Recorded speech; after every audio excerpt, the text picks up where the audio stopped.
Hi, everyone. Welcome. Thank you for joining us this afternoon or morning, wherever you're joining us from, for this informative webinar about the latest version of SimaPro, which includes ecoinvent 3.9.1 and Agri-footprint 6.3. So as people are still joining the session, I will start with a few housekeeping notes. So just please note that we are recording this session, and the recording will be made available on our SimaPro Help Center within a couple of days, maybe a week if it takes us longer, but usually it's a couple of days. So throughout the session, feel free to keep your questions coming. You can use the chat, you can use the questions box. We will keep an eye on them, and we will either interrupt the speakers if it's relevant to what they're talking to, or save it up to for the Q&A at the end.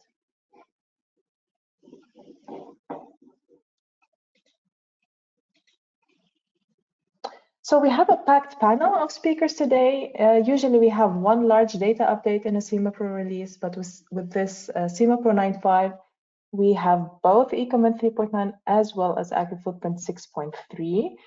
So we're happy that both ecoinvent and Blonk are here with us today to tell us more about the changes in their data libraries.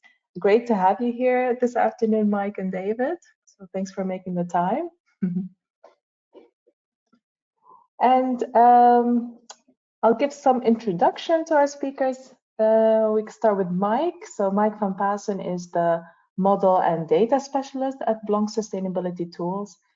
He's been there for around 7 years now, and he specializes in the development and maintenance of LCI databases for feed and food, such as Agri-footprint, of course, GFLI database, the EUEF databases, and the RIVM food consumption database.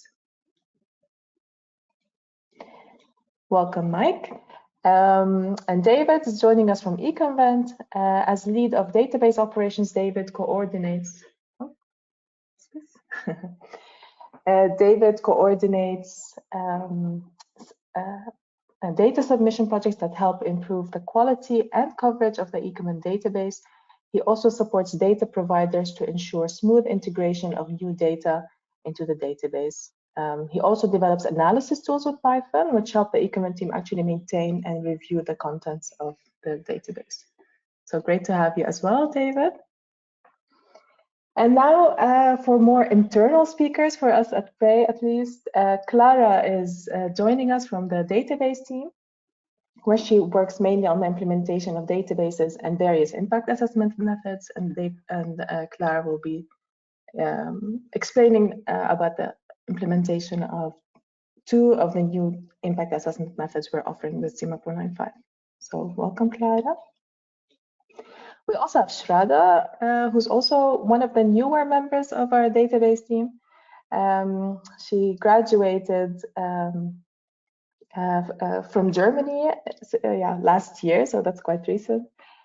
She's done bioengineering for her bachelor's and then bioinformatics for her master's. So thank you again for joining us, Shraddha. Really nice to have you both here. And finally, maybe does not need an introduction, Michiel. Michiel Ule has been at Prey for over 25, 26 years. He's one of the okay, can I say furniture, Michiel, or? Yes, you can. Yeah, welcome everybody, and also thank you for the introduction, and thanks for everybody joining. Let's get started. Yeah, thank you. So I'll just be facilitating the session, but before I do that, just a quick run through the agenda and what you can expect the coming 90 minutes. We're going to cover the changes, of course, in SimaPro, starting from our Prey team. Michiel will go through the changes to the software, where we have a few new handy features. Further, Clara and Shraddha will go through the changes to the impact assessment methods and mainly discuss the new impact assessment methods we are providing. Again, these are just the highlights that we will cover here. For full details, we have a What's New in SimaPro 9.5 manual that really explains all the changes, excluding the ones we are mentioning here.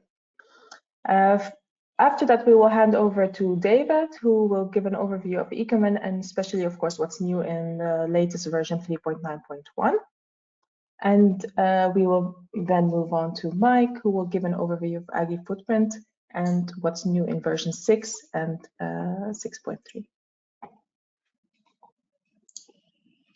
So if you have not yet updated to SimaPro 9.5, just a quick reminder where you can find the information to update.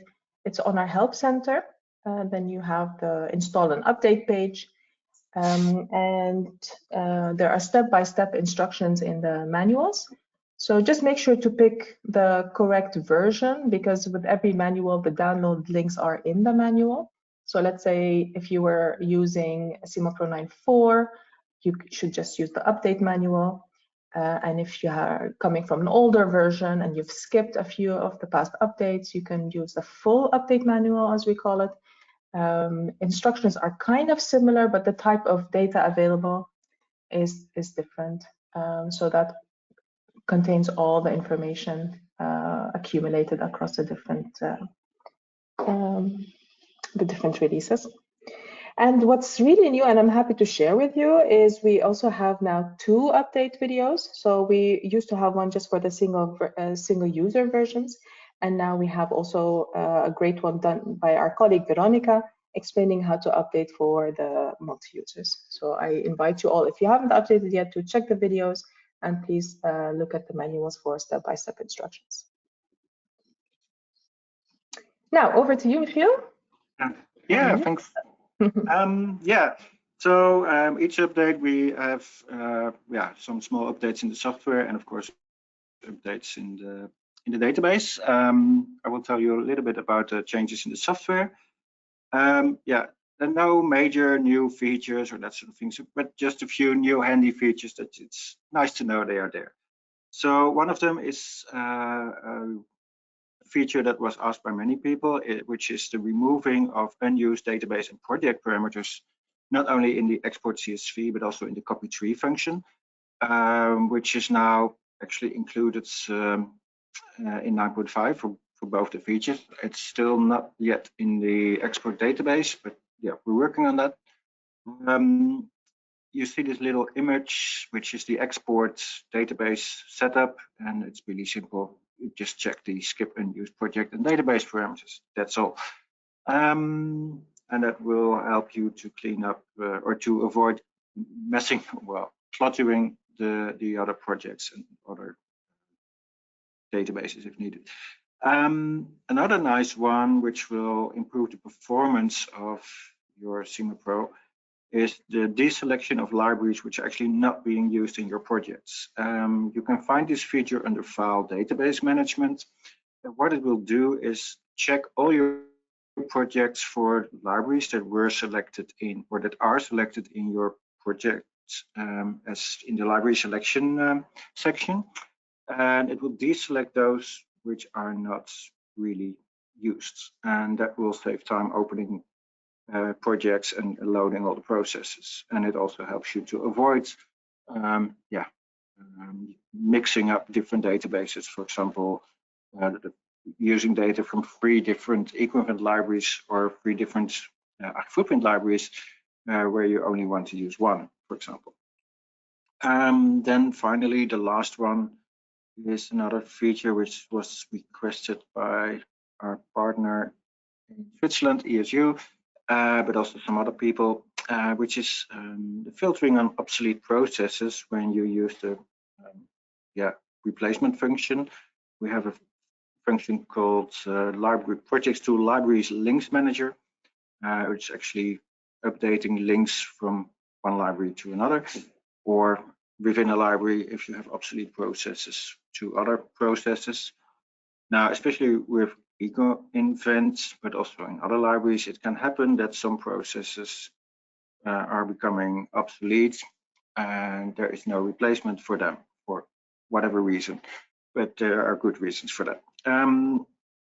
And this function, projects to libraries links manager, used to give only an overview of all the links from a project to one or more libraries, and there was no filtering on the obsolete processes, which you sometimes want just to make sure that you have the focus on the right processes. So this is now being made. It's very simple actually, but I think it's a very handy tool for those people that really want to work on managing their projects. Those are some changes, some other improvements and bug fixes. Some of you may have experienced the database packing process when opening a database for the first time. It's a long story, but yeah, it has to do with language settings, your Windows locale, and to set the databases to your local Windows locale settings, you need to pack it, and sometimes it can be very time consuming. So we made improvements in that. There are also improvements in the silent installation. The silent installation is typically used for a multi-user installation, typically classroom environments where you need to install a lot of SimaPro clients on many computers. So this is now also improved. We found that there are sort of confusing warning messages if people start to uninstall SimaPro and SimaPro tries to deactivate the license. And then people started to activate again when reinstalling the software. Sometimes there was a unclear message, so this has been improved. We still had an option to export to Excel 97, which is not really supported for some time now. That has been removed. And another small improvement is the selection, deselection of multiple rows when you replace database parameters during import. So yeah, it's a minor feature, but it's a minor improvement, but it's very handy. Yeah, that's really the changes for the software, and now we are jumping to the improvements in the database. And I think thanks, I can hand over to Clara now. Yeah. There are no questions now about the software update, so I think we can just move on indeed with Clara. Yes, thank you, Ruba. Just let me know when you need me to move slides, sorry. Yeah, I will do. As Ruba mentioned already, we included 3 new methods in this release, the environmental footprint 3.1, the EN15.4 plus E2, and the mineral resources dissipation method. I will start with the first 2 methods, and then Shraddha will present the latter one. Last year, the European Commission published an update of the EF reference package, namely the version EF 3.1, in which they updated some of the characterization factors compared to the previous reference package. And following this update, we now also include a new EF and EN15.4 method with this release, which are based on the new EF 3.1 reference package. To make both methods more compatible with the data libraries of the professional database, we applied some adaptations to the official methods. So please be aware that the adapted methods are not restricted to the reference packages, and that for doing, for example, PAF compliance study, you'd need to use the official EF 3.1 method, which we distribute on a separate database. Before I'll share an overview of the different type of adaptations that we applied, I'll first provide some background on the official EF and EN15.4 methods. Next slide, please.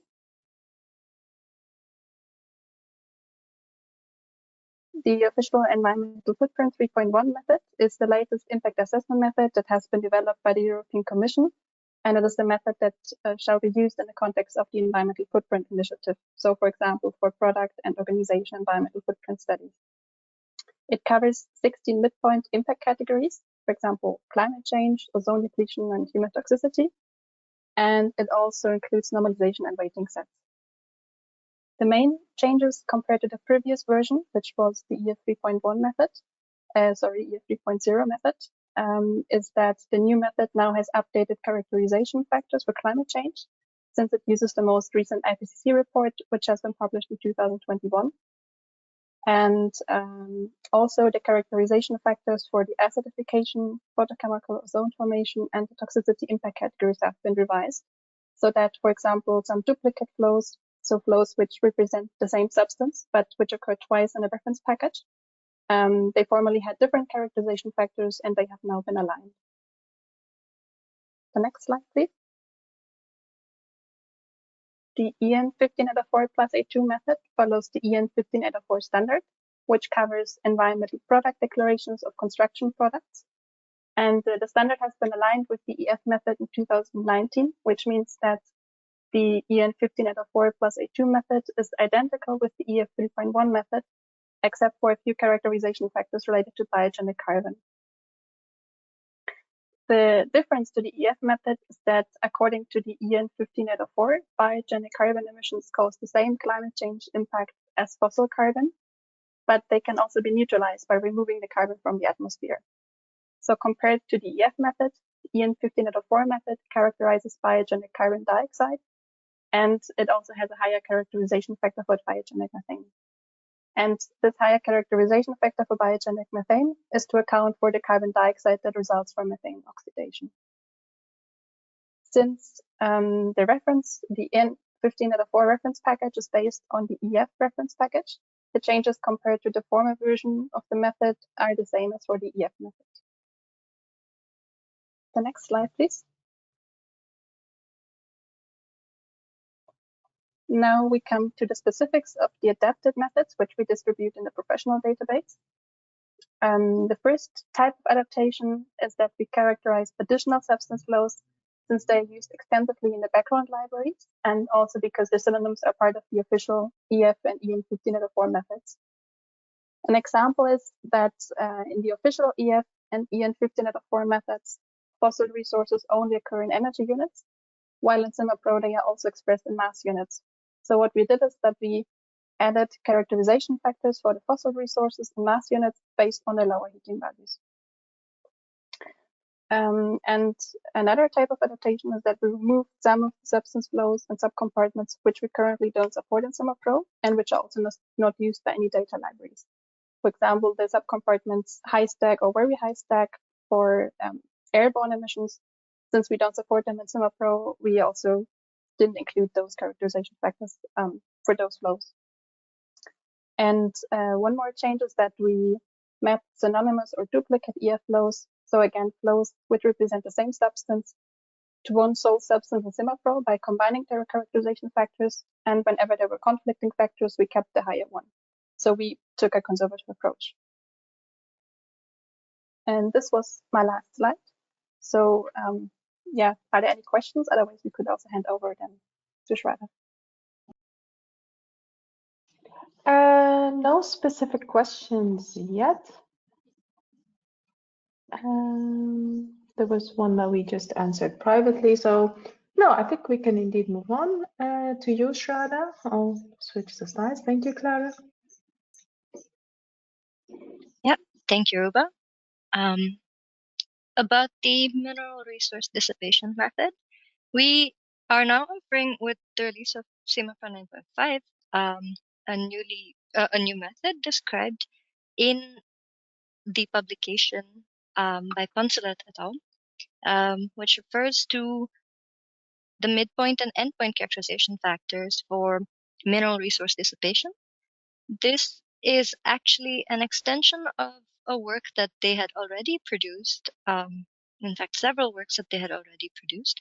And the benefit of a method such as this is that it provides an alternative to looking at minerals and metals through the perspective of depletion. So with depletion, it is assumed that once the metal or mineral is removed from the crust of the earth, then it is seen as depleted. But it does in fact go into the anthropogenic cycle, which should still be tracked. Therefore, the use of a dissipative approach allows the tracking of a flow from extraction all the way up until end of life. Next slide, please. Thank you.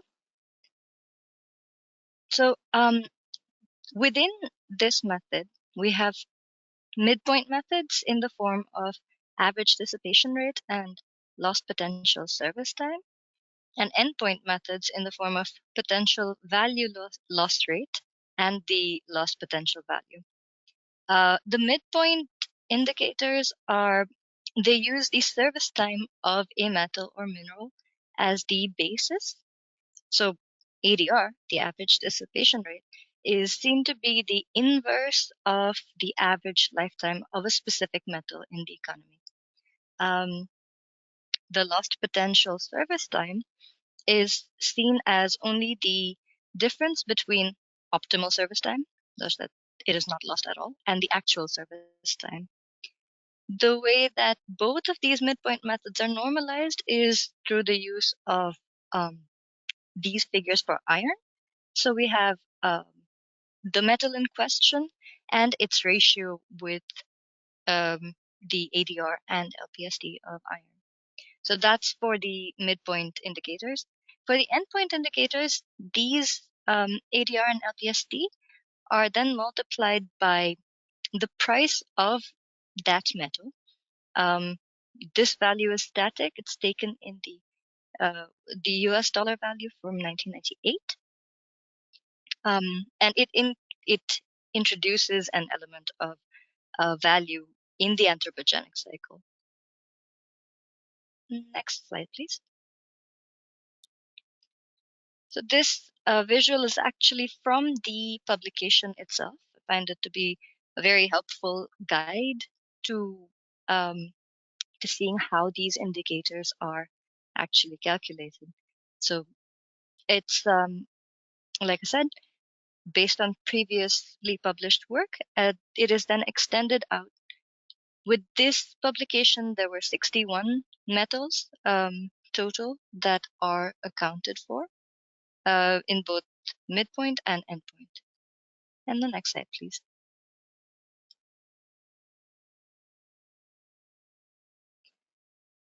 When you access the method using SimaPro, then within the single method, there are 8 impact categories available.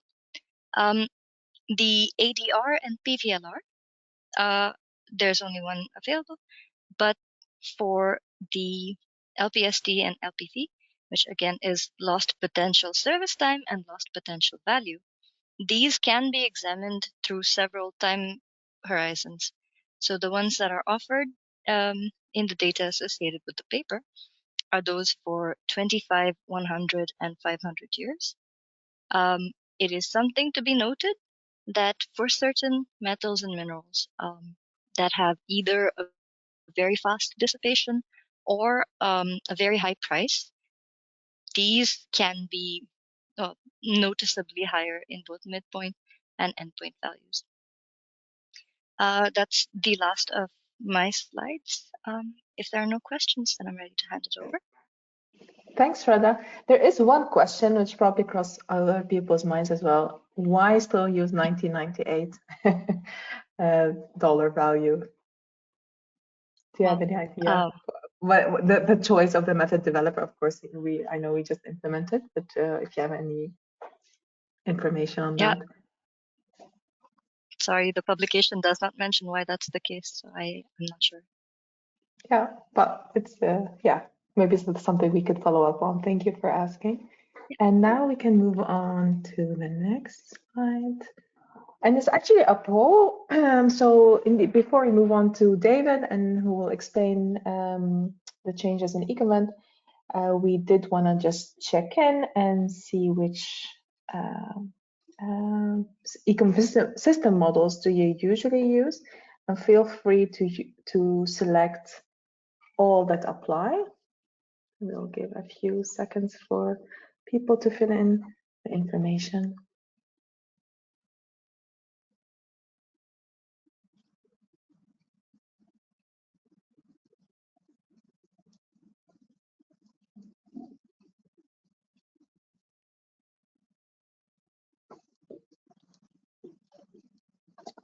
Okay, thank you all. I'll close the poll and share the results.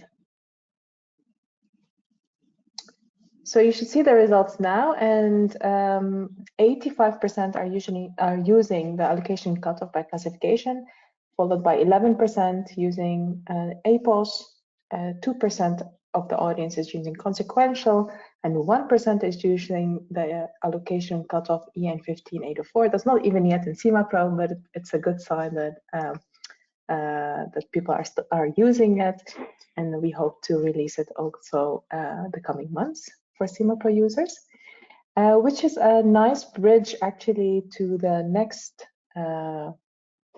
slide, because with this release we're doing things a little differently. Maybe Michiel, you can explain what I mean. Yes, indeed, we do things slightly different. The way we deliver ecoinvent to our users is different. Of course, David will tell all about the content. We are only the people that deliver the databases. We found indeed that many people only use cutoff, and in terms of data management, it's very time-consuming to update all the 3 different versions of ecoinvent, especially since for many people they don't have a lot of value. It's only ballast, and as I indicated before, in terms of data consistency, it could be risky if people mix up consequential, APOS, and cutoff data. So it's just easier for everybody if there is only one database. So we already started with Agri-footprint last year to deliver only the sort of default library, which was the economic version for the Agri-footprint. And since cutoff is the ecoinvent default, we will provide it by default in the professional in the update databases. So for this release, for those people that already have ecoinvent installed, SimaPro installed with the previous ecoinvent 3.8 version, when you update your database, be aware that you only update the cutoff library, which will show version 3.9, while the others will remain unchanged and just show 3.8 or perhaps even earlier versions.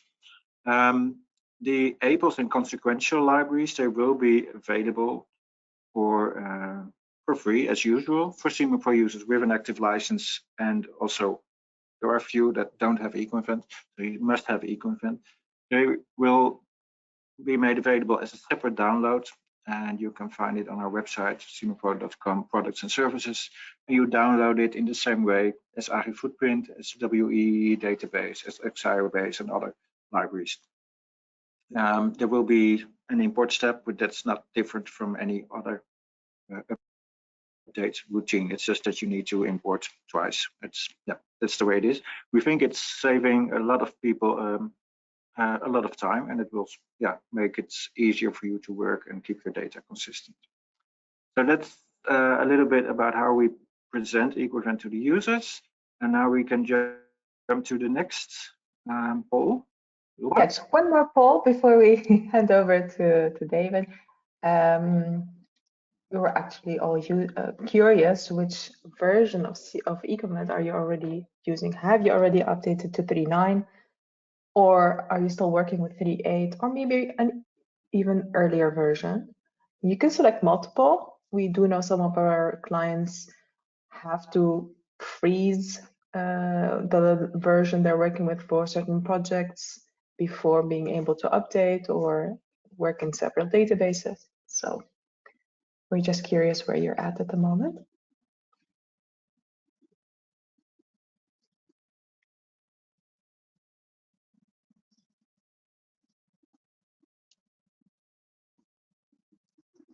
Okay, thank you. So you should see the results. Most of you are still using 3.8, no surprise, as 3.9.1 was just released for SimaPro users. But hopefully after David's session, you'll be more excited to update as soon as possible. And for those of you also using earlier versions, we invite you to check out all the new and improved data and reach out to us if you have questions about updating. All right, so that's it for me for now. David, if you're all set, I'll make you a presenter.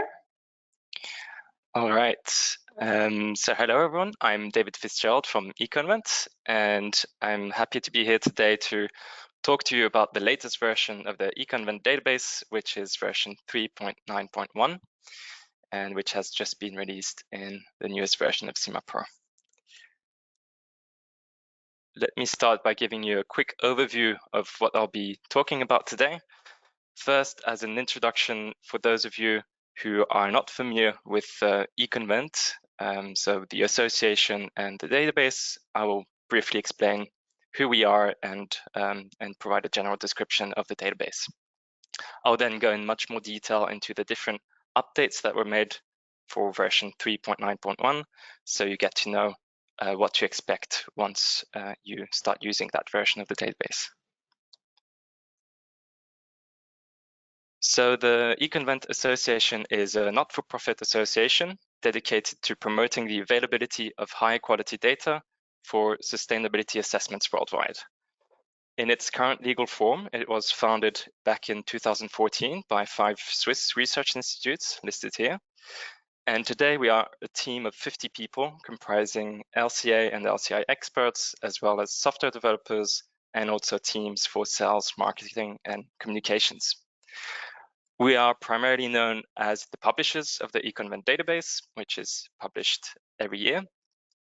But that's not the only thing we do. We are also service and knowledge providers, which means that we participate in projects around the topics of data interoperability, as well as data creation, database handling, and we are also involved in research and development projects with the collaboration of various international partners. What is the ecoinvent database? It is a global library of human activities, meaning thousands of unit processes that model the production of thousands of products across all industrial sectors. The data comes from various data providers, ranging from industry associations to research institutions, as well as national database initiatives. Before we publish the data, it goes through extensive review, both an internal review, so we make sure that it complies with our data quality requirements, but also an external review by experts of the various sectors. The database is trusted by tens of thousands of users from over 80 countries, and it is available in SimaPro as well as other softwares and tools. It's also worth mentioning that the database is compliant with the ISO 14 series. The ecoinvent database covers all kinds of human activities, ranging from crop production and resource extraction to energy production and production of chemicals, just to mention a few of them.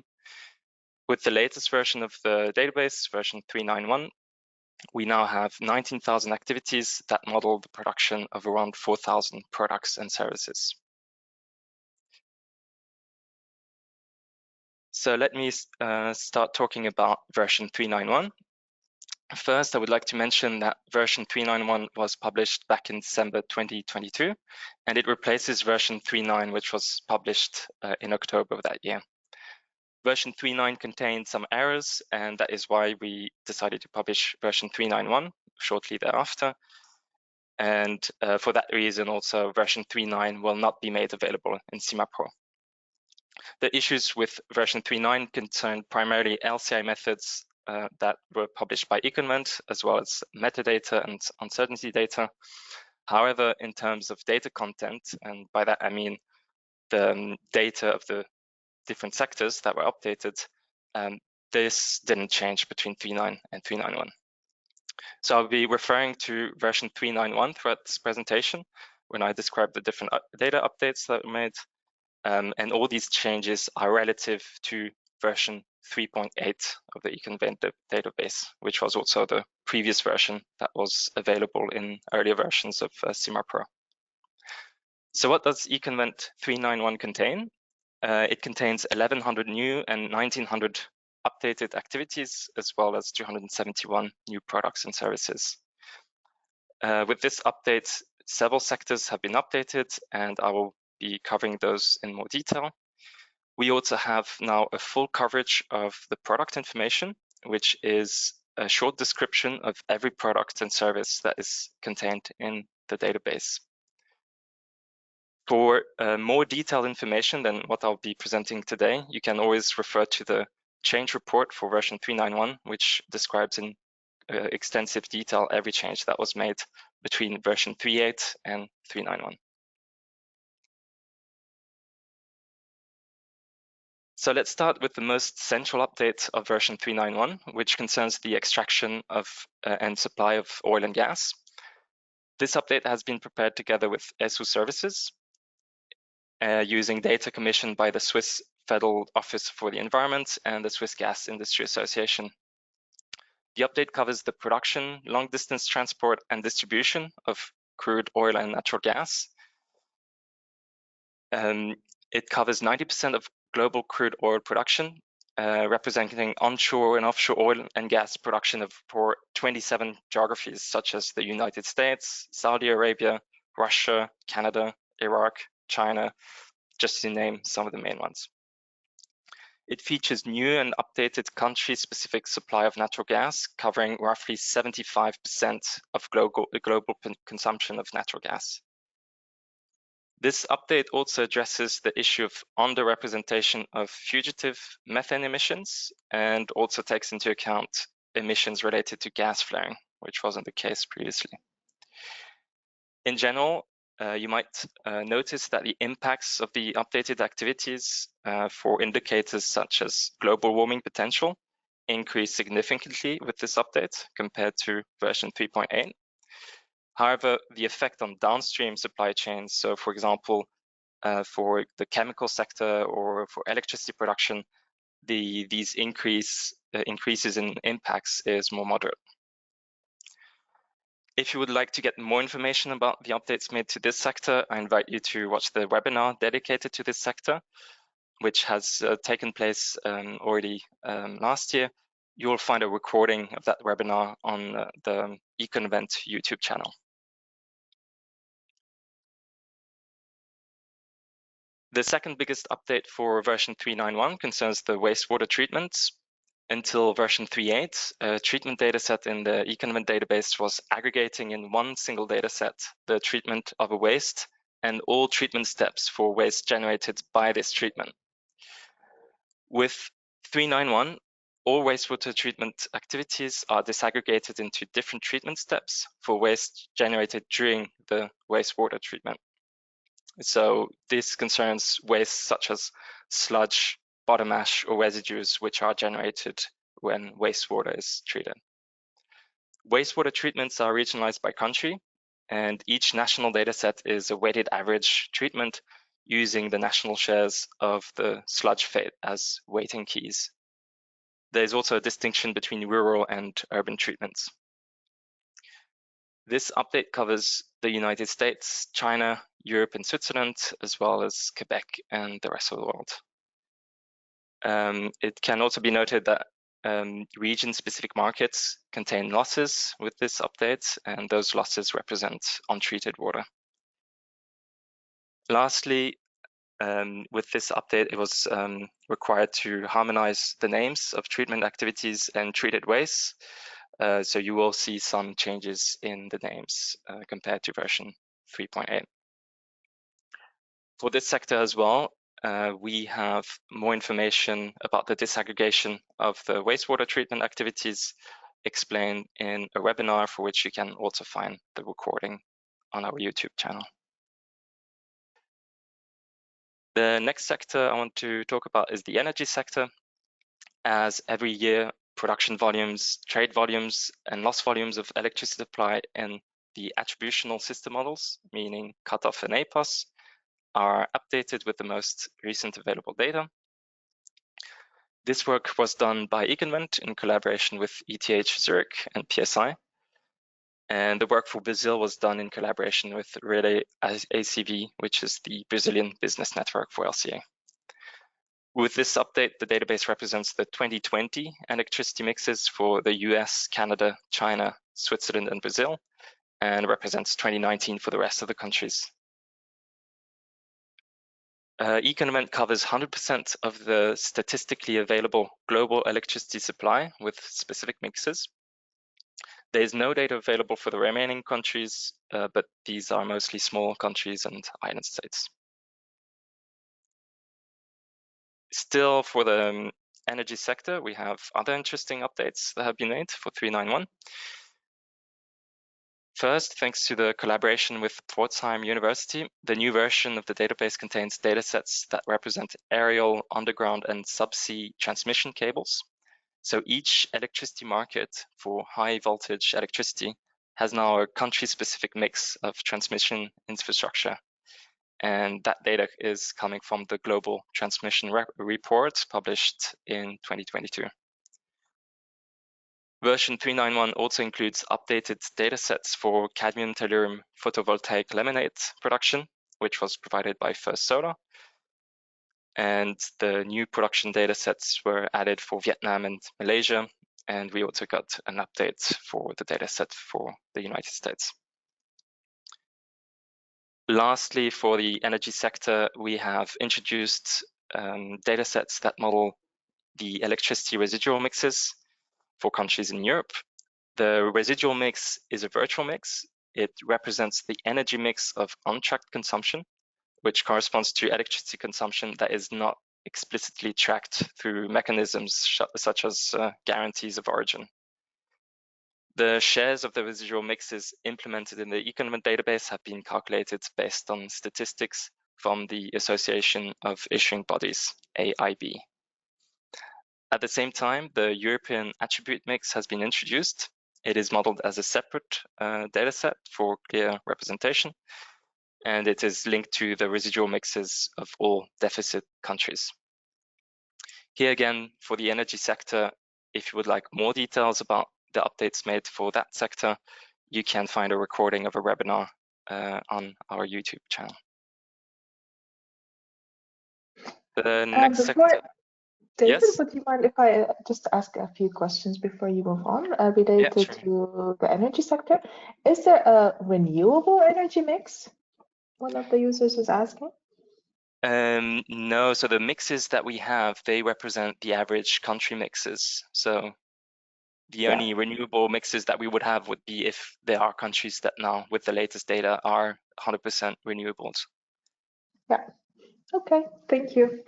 I think we can continue and pick up the rest later. Okay. So for agriculture, we have two main updates. The first one concerns data for Canada, for which we obtained data for additional past crops.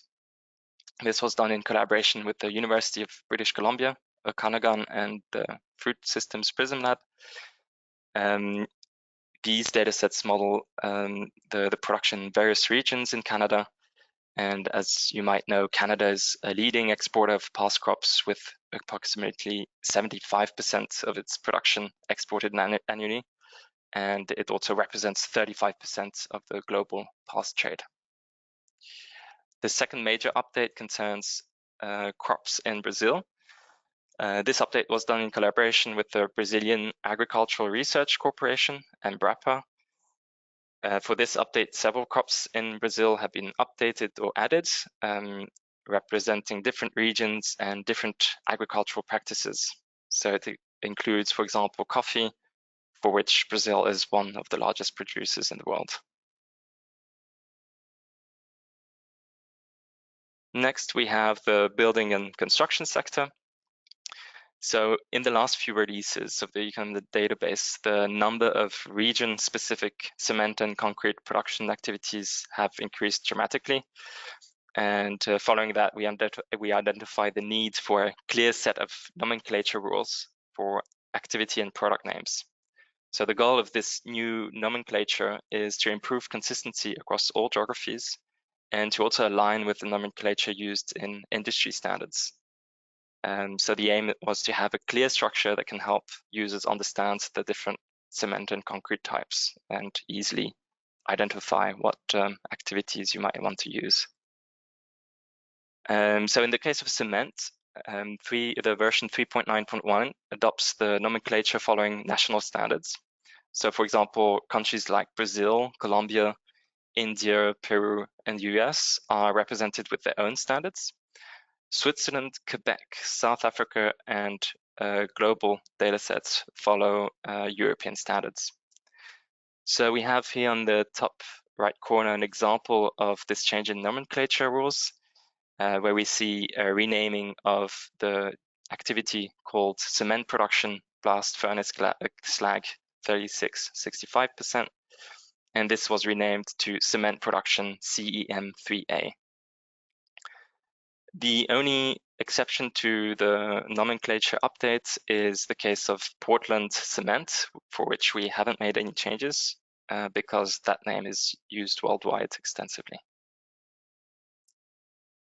When it comes to concrete, to support users in selecting between the different concrete production activities, all important information is now included in the activity name. So the new activity name that you see an example here includes the compressive strength, the building application, as well as the type of cement used. So with this update, hopefully it will also be easier for users to identify what kind of concrete is being modeled. Together with a change in nomenclature, we have updated the value chains for the different products to make sure that each regional value chain is well represented in the database. So that concerns regions such as South Africa, the United States, India, and Switzerland, among others. In the case of the global value chains, the representative data sets have been selected instead of having for each regional activity a global copy, which was the case previously. If you need any help in selecting a global activity, you may refer to the change report to see what we suggest as a new global activity for these different cement and concrete products. Other updates in the building and construction sector try to reflect the development in recent years of new production technologies of construction materials that aim to reuse construction and demolition waste. And that is why for version 391, we have introduced data sets on the production of cement and concrete with recycled aggregates and waste mixed aggregates for Switzerland. And this data was provided by Holcim. The next sector I want to mention is the chemicals sector. Again, here we have some updates for this new version. And because we bring to the database the data created within the framework of the product environmental footprint data creation project done with the European Commission, we have been able to introduce 38 new products to this new version of the database. These products include products such as pesticides, plasticizers, and organic compounds. Secondly, we have also updated existing technologies with the support of associations. This concerns, for example, the update of polycarbonate, MDI, and TDI. We also have introduced an activity modeling a steam reformer that generates hydrogen. But although this activity is now available in 391, it does not yet supply the market for hydrogen. So it means that consumers of hydrogen in the database do not yet consume the hydrogen produced by that activity.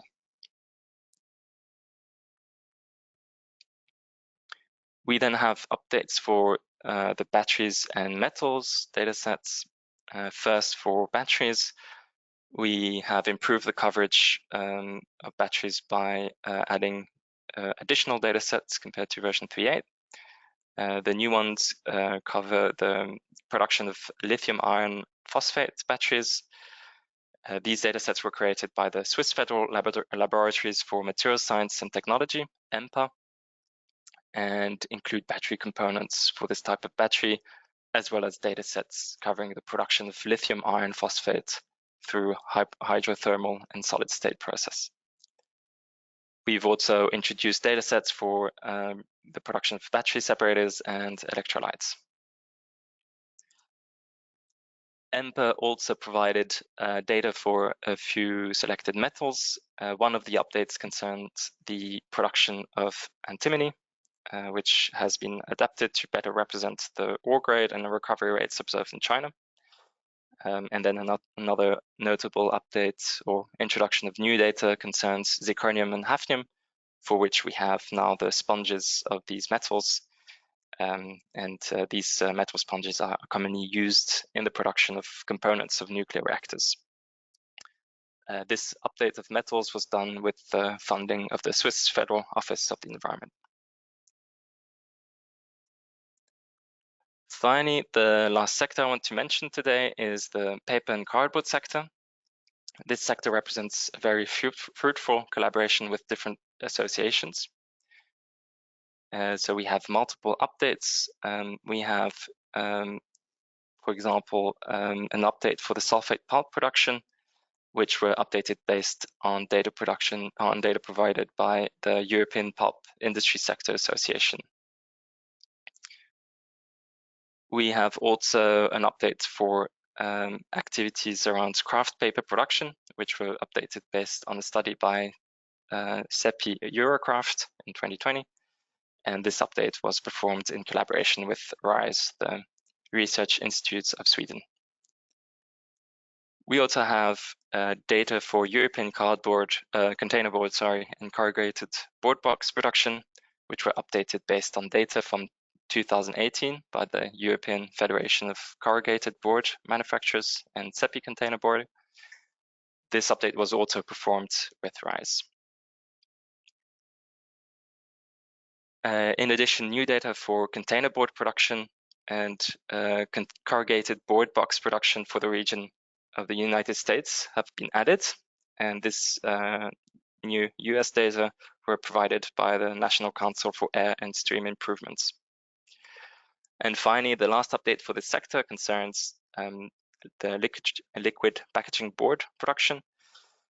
Those data sets were updated based on industry data collected by the Alliance for Beverage Cartons and the Environment, and delivered to the database by EFOI. On top of specific sector updates, we have done a couple of other changes to the database, mainly to improve the user experience. So one of those updates concerns the improvement of the product information. With this update, we now have all products and services with a short product description. And this hopefully helps users understand better what the product or service represents, and then of course provides guidance on how to use that product in different supply chains or modeling cases. Another change concerns the naming of elementary exchanges. So their nomenclature and CAS numbers were added or updated for elementary exchanges throughout the database. We have revised the list of elementary exchanges, and that was done in part via our participation in the GLAD initiative and the EF mapping project that ecoinvent was coordinating. The names of elementary exchanges are improved by first removing unnecessary information, such as compartment information, as well as specifying metal oxidation states. So the update also adds, extends, and aligns CAS numbers, formulas, and synonyms, and hopefully that also helps in more easily selecting elementary exchanges. Finally, we have also removed redundant exchanges. So this update improved the list of elementary exchanges and should make it easier for practitioners to identify and choose the data needed for their assessments. This update also improves the interoperability of the ecoinvent database with other databases around the world, and hopefully facilitates collaboration with the LCIA method developers. Now, lastly, I want to mention a few resources that we have. One new one is an e-learning course that we have recently published. It covers the fundamentals of the ecoinvent database, and it helps basically users understand how the ecoinvent database is structured and how to best use it to perform environmental assessments. It's aimed primarily at newer users who have limited or no experience with the ecoinvent database, and it consists of 4 modules which cover topics such as the data structure of the database, as well as modeling approaches in the different system models that ecoinvent publishes. It's available free of charge, and you may access it through the URL shown here. And finally, I want to mention a few useful files. These are not new, but they might still be useful and complement documentation made available through SimaPro.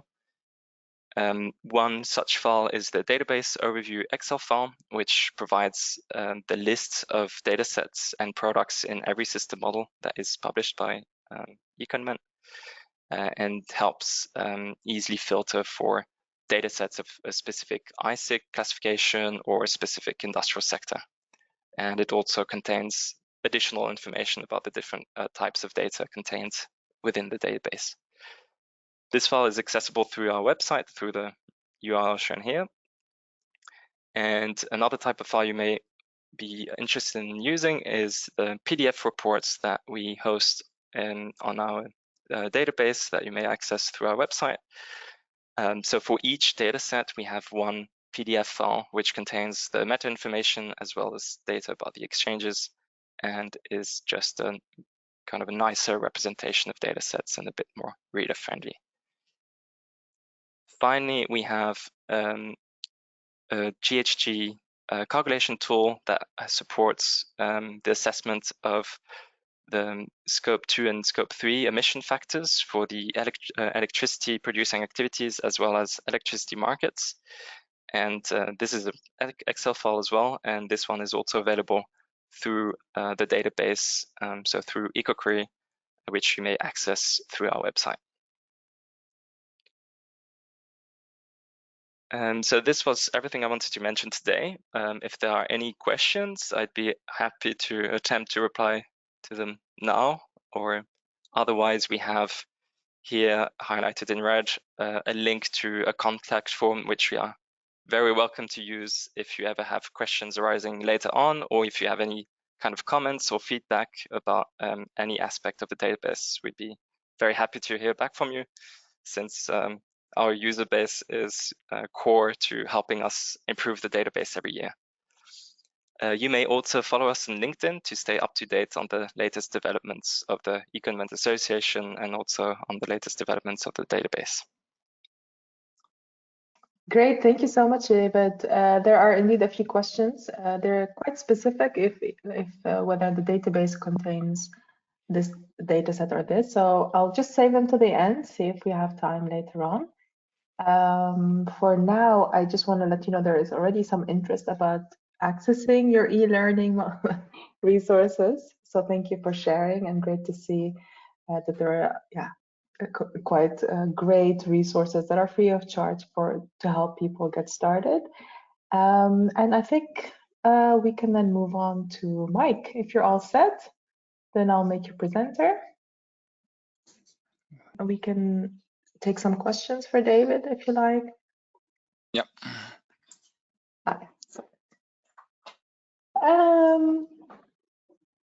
Okay, David, maybe the question is when we can expect the consequential version of ecoinvent in SimaPro. Oh, sorry, that was for us.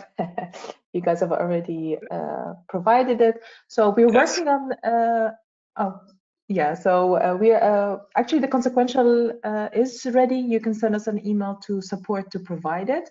We ideally we wanted to launch it together, to release it together with the APOS version. So that one we're still working on. But in the meantime, if you want the consequential, feel free to drop us a line. And also about provision of the ecoinvent EN15824 version. We're also still working on that, and hopefully in this quarter or the next it should be ready. Bye, great. We see your screen now. Yeah, perfect. So I'll stop talking, and I'll give the floor back to you. Yes, sorry for the technical glitch. My name is Mike Verpaassen. I work at Blonk Consultants. We are specialized in an agri-food study, so everything related to agriculture, carbon footprinting, you name it. And one of our products is the Agri-footprint database, and we recently launched the Agri-footprint 6.3 database through SimaPro. It is an update of the Agri-footprint 6.0 database that has been launched in SimaPro last year. So the agenda for today, some news from our side about Blonk and Merrio NutriSciences. Then I will talk about what is Agri-footprint actually and why did we develop Agri-footprint. Then I'm going to talk about the data in Agri-footprint, what is new in the most recent database, and some examples about the difference between AFP 5 and 6, and about future developments, so basically plans for the next version, and how to get in touch with us in case you have questions. Some news from our side. Blonk has been acquired by Merrio NutriSciences in April 2023. Merrio NutriSciences is a family-owned company and is a world leader in food safety, quality, and sustainability.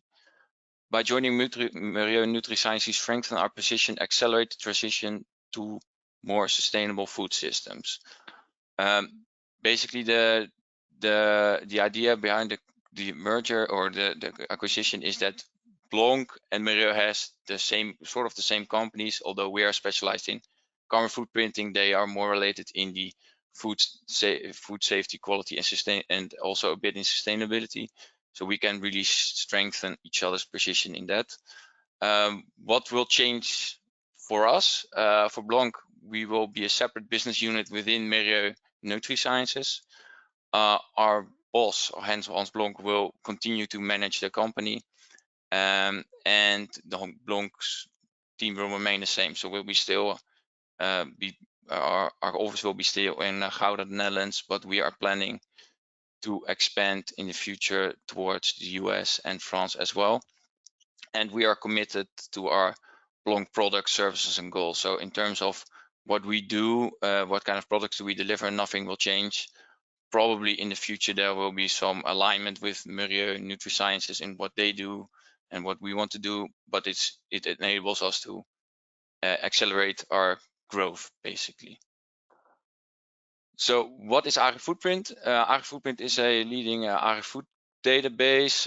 It contains almost 5,000 different products in the agro-food sector.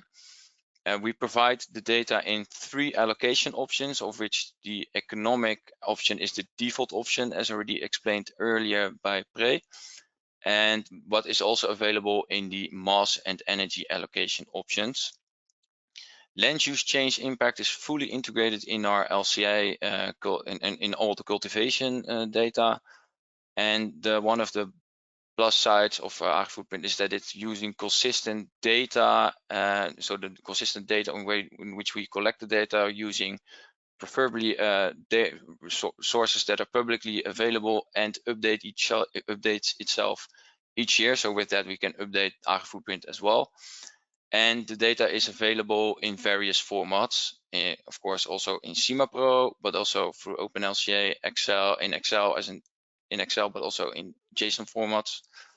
The data has been transparent, so you can review the data on unit process level in SimaPro, of course, but also the background methodologies is transparent. The sources that we use are usually publicly available, which is nice to review the data. And we tend to regularly update the data whenever new data is available and expand the database and improve the database as we go.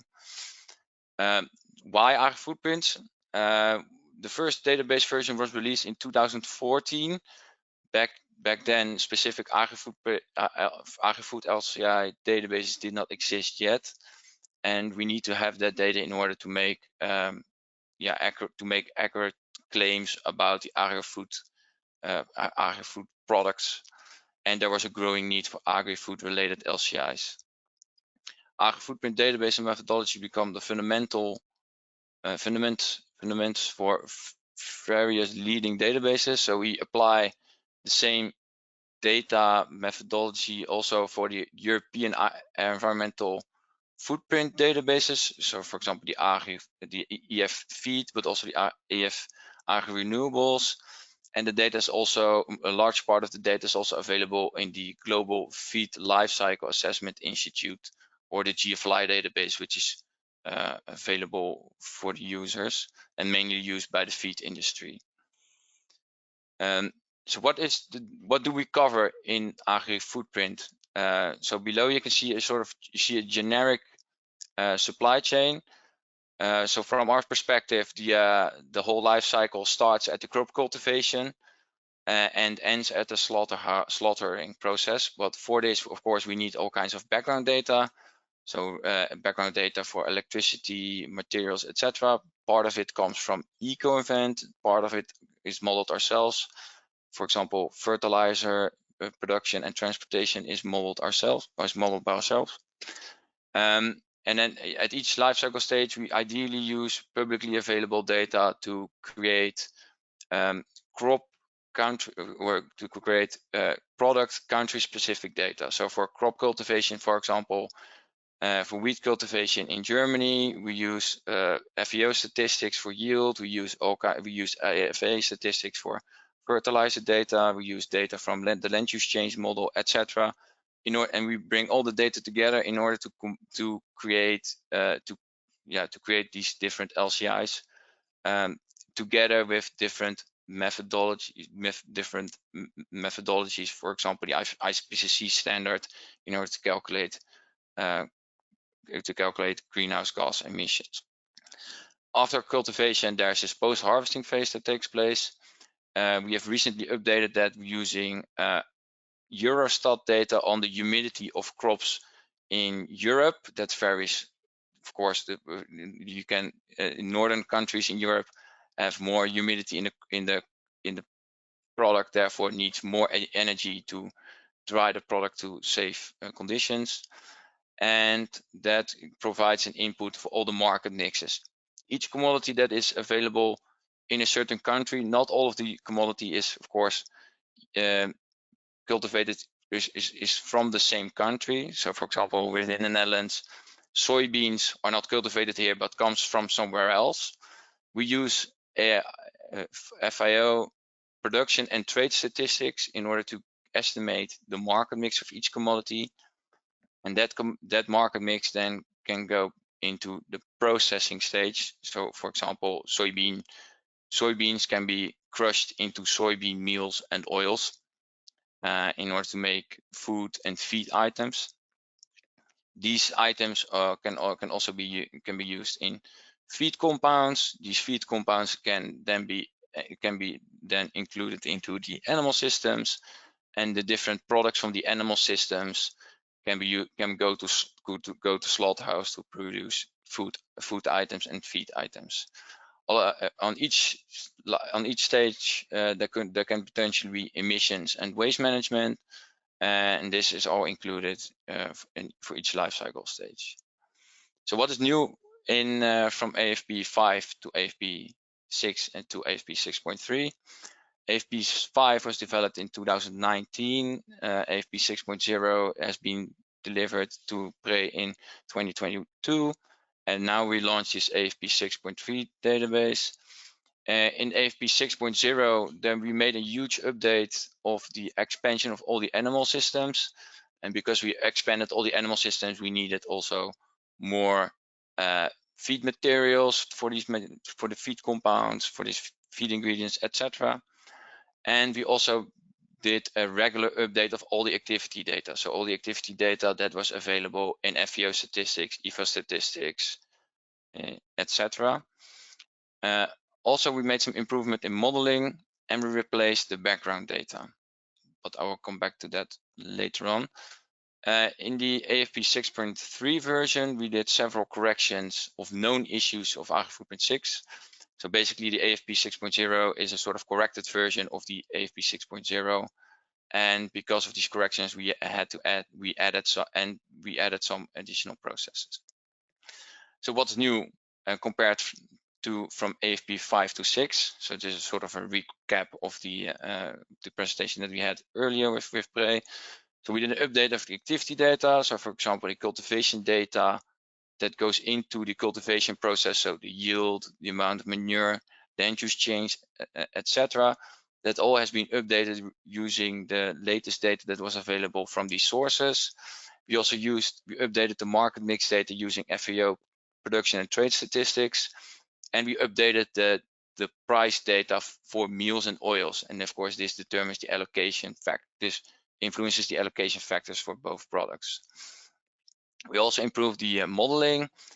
For example, we introduced peat oxidation at the cultivation stage. This could have significant impact for products that are cultivated in, let's say, the more northern Scandinavian or Baltic countries, Baltic countries. For certain products, we have included rainwater, although this is not included in water consumption methods at the moment. At least the user is now able to include it somehow in their modeling by alternating the methods. We also updated the IPCC IPCC standard. So in 2019, there has been an update from there's been an update describing how laughing gas emissions should be modeled, etc. This replaced the 2006 standard. We have now also updated and improved the post-harvesting data using country-specific data instead of default data that was applied to each country.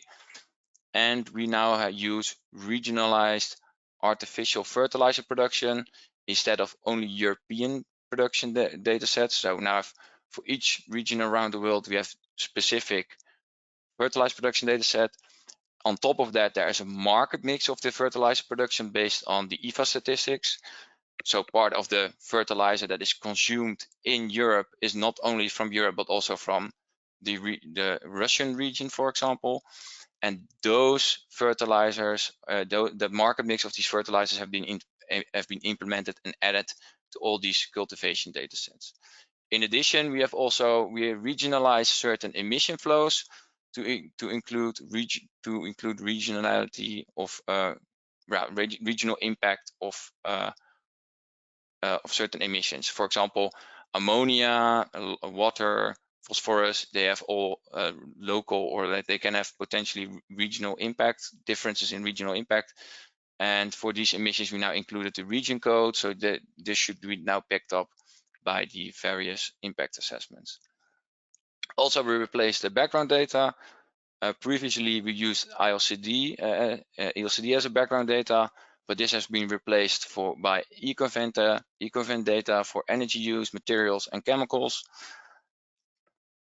And we expanded the animal production system. So we went from 7 to 37 different animal systems from AFP5 to AFP6, mainly for dairy, pig breeding, broiler breeding and fattening, pullet rearing, and egg production. All the impact of the emission calculations are calculated with the Blonk's animal production system, APS, which is an other footprint tool that we maintain and produce. LCIs based on secondary data. We use LCIs based on secondary data in order to do that, data from GLEAM and National Inventory Reports, etc. This gives you an overview of the expansion. So the big expansion actually took place from AFP5 to 6, and from AFP6 to AFP6.3, you see that 18 additional data sets has been added because of the corrections that took place. Although Agri-footprint is focused on Europe and North America as sort of the markets where feed materials are consumed, you can see that quite a large number of cultivation data sets are actually taking place outside these regions. So you have a lot of data sets from South America, Asia, Australia, also available next to European and North American data sets. Solved issues and corrections that took place in AFP 6.3. There were some corrections made in the transportation transportation data sets in the market mixes. So there were some errors in the type of the boat sizes and distances that were involved in for each market for certain market mixes.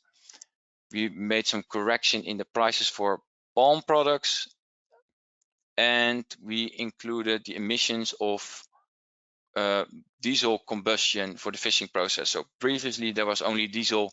The diesel consumption was included for the fishing processes, but the combustion was we forgot to include that there. And these are now included, and because of that, the impact of fishing products will increase. Also, we removed the environmental credit for pig systems. The pig systems were modeled in APS using the PEF red meat standard. The PEF red meat standard describes that for each amount of manure you produce, a certain amount of fertilizer is avoided, basically giving a credit to your system. But this is actually contrary to the logic of the whole database. So it became inconsistent compared to all the data sets, and therefore we removed the credit from pig systems, and because of that, the impacts of pig products will slightly increase. We also improved or corrected peat emissions for some palm cultivations, and that's about for Brazil and Thailand. And we did some addition, and because of that, and we made some several additions, or we added some products from rapeseed, soybean, and sunflower pressing products. So soybean cake, soybean oil, all these products have been added now for several countries, 18 data sets in total.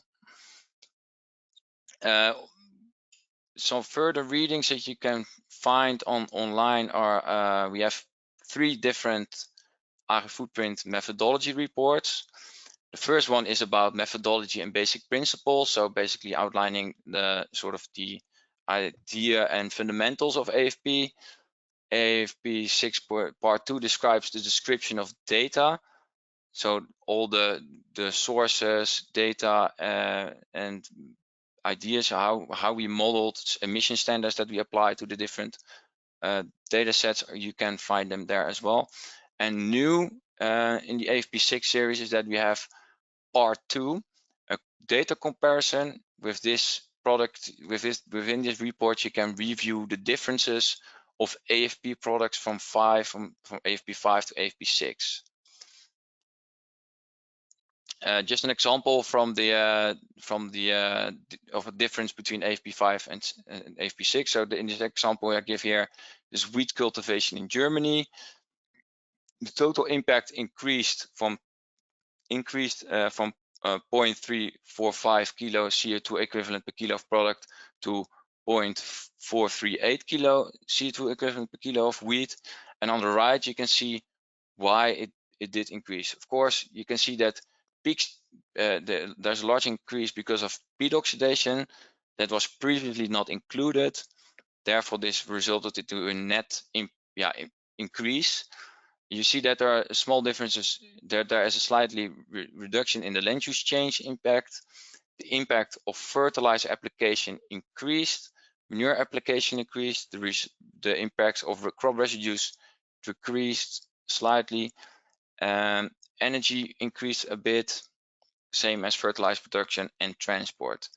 The net result is what I explained already. Future developments, AFP 7 and beyond. So we intend to make each version bigger and better. So for AFP 7, we at least intend to do the regular update, so the update of activity data from the public available sources. Expand the amount of products and animal systems. We'll probably also include more focus regions. So currently we focus mainly on Europe and North America, but we will probably include probably more global approach for the next version. There will be some methodological improvements. Currently, the agricultural working group from the European Commission are producing new reports on how certain emissions should be modeled, for example, fertilizers, or how to account for water consumption, etc. We intend to update these for IFP 7 in the future as well. And of course, other data improvements and modeling. So we have some ideas about that, but currently we don't have a complete plan in place yet. Better description of the metadata and DQR is on the list, and update activity data using industry reports. There are some industries that report about the impact of, for example, crushing processes, and we tend to use those industry reports for AFP in the future as well. Of course, and you are welcome to share your ideas and wishes with us. And how to get in touch? You can visit. You can go to our website for AFP documentation, and you can also find our website where you can see our known bugs and issues, and you can also reach us via email and telephone. Thanks. Are there any questions? Thanks, Mike. Thank you for the interesting session, and we're still able to manage to finish on time to wrap things up and indeed have time for a few questions. I'll start with one that came back a few times because you also mentioned that some of the data was built on ecoinvent. Can you elaborate a little bit more which system models was used, and in general, how does the data from both of you developers kind of compare? So we use ecoinvent data for electricity, which is added to the database, and we use only, let's say, the market mix or the market production market of the data sets in the database, and connect it to the different life cycle stages that require those data sets, and also energy and some materials. And I think there are about 100 data sets of ecoinvent included in our database. Okay, and that's from the cutoff system model? Yeah, cutoff system model, indeed. Okay, great. Another question was, does Agri-footprint observe the effects on solid health and agricultural effects on soil? We are working on that also in collaboration with GeoFly on how to model that. Currently, there is not a clear standard or methodology that is stating how we should model it. There are sort of competing methodologies, and well, either the European Commission, GeoFly, or within the PEF, they should actually decide which is the method to go to, basically, and then we intend to implement that into our Agri-footprint database. So you mean things like soil organic carbon or carbon sequestration and those kinds of aspects, right? Or I'm not sure. I just read out the question as is, but okay. I assume that's what was intended, indeed. Some questions about content and collaboration. So, for example, is it possible to get information on the US cottonseed production? Is that included? I think US cottonseed is included in the database. I think currently US cotton is the only cotton dataset in AFP, but we will probably include more in the future. And I think the data, there is some description of the data in Agri-footprint, and in case people have more detailed questions, yeah, please let us know. And they know how to reach us now. Yeah. And one more question is about if you have collaboration with ADEME in France, who also develop Agri-Balise. Mm-hmm. If you have any collaboration in terms of methodology or alignment on those kinds of things, or is it, or not? Yeah, so for Agri-Balise, we did a part of we actually co-developed the Agri-Balise database, but it's more on the consumption side. So we also, next to Agri-footprint, we also do food consumption databases. So we have some collaboration there. But yeah, we don't collaborate per se on let's say on AFP level with them, but we do collaborate with them on other various projects. So also within the GFly, they are trying to implement the data through the GFly database, but yeah, that is another product of us, not related to the Agri-footprint. Okay, thank you. Well, maybe just one final question also to tie it back into ecoinvent, and it's a question that comes back often. Can users use Agri-footprint data plus the ecoinvent library data? I don't know if you, David or Mike, either one of you want to answer this, and we can wrap up the session. Yeah, I think ecoinvent is Agri-footprint also uses ecoinvent in the background. So in that sense, we already using or collaborate with ecoinvent in a certain way to try in order to try to get the best available data out there. But yeah, it will become a bit more inconsistent if you sort of use Agri-footprint datasets and ecoinvent agricultural datasets with each other, because there are some differences in modeling. Yeah, they both have their pros and cons, let's put it that way. But if you, let's say, using ecoinvent electricity datasets with AFP datasets on processing of feed items, I don't see any problem in that, basically. Yeah, I agree with what Mike said. The main thing here is that, yeah, we have differences in methodologies, meaning how, for example, we apply allocation. Knowing that the Agri-footprint is using the cutoff system model in the background data used from ecoinvent, then I would say, okay, there potentially it would be okay to use a combination of cutoff data from ecoinvent with data from Agri-footprint, as long as the ecoinvent data is not agricultural data. But yeah, the bottom line, the recommendation from our side is to at least not mix system models if possible, just to have a consistent set of rules applied throughout the whole product system. Yeah, that's clear. Thank you so much for all speakers. Thank you, David and Mike, for going into such depth and explaining the methodology, that what's new. I hope users who have not yet updated are now more excited to do so. So thank you all for attending, for speaking. We do have quite a number of open questions still, but these are more kind of very specific and detailed. So we will get back to you in the coming week or so with answers to the audience. And yeah, thank you all for joining. Thank you to the Prey team, ecoinvent team, and the Blonk team, and hope to meet you virtually again soon. Yeah, I also want to say thank you to ecoinvent and Blonk, because yeah, making a database, it seems so easy, and it's really a lot of work. So I can only thank you very much for all your efforts. Same for the database team at Prey. You know, it's well, I've done it myself, so I know all the struggles you have sometimes. So thank you too.